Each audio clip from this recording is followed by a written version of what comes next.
timer starts now man. So, okay me, agree me silang ipalingon nga ang mga nalay lang na mo pagbutang ang kanang mga dry lands pero sila rin ako na. Nagkakapay tulong ang tawag, di ba?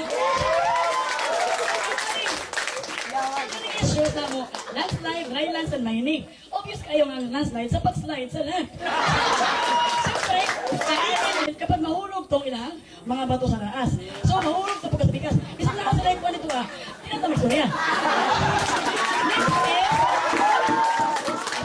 Next is action. Ang plant lista, hindi lang po mag-plant tres, mag-plant po tawag mga alugbati, kamagtaps. Yes, lahat. Mga kawal po ka, hold pa, tanan. After that, dry lands, burning plastic. Nag-burn the plastic, mga diaper, tanan. Unless scrap. So, dili na nagtatanong ko. Hingkaging naman ang yuta. Nang liki naman. So, may tagtubig pa yung mga naman, hindi na siya matanong.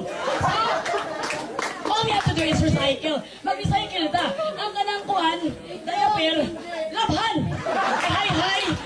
Sabi ko na po. After that, mining. Ang mining, collecting minerals.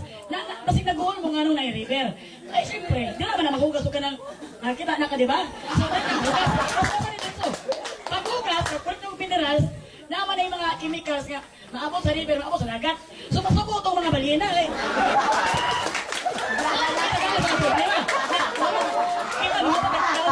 So, only big things on the river die and also affect the people. So, apektuhan ta kay di naman magpuhuli ang mga balina. Hindi ko naman sa happy mo eh. And then, limit the mining. Last but not the least, limit the mining. Ilimit ako na to. Ikaw dito mo limit. Abot lang sa to.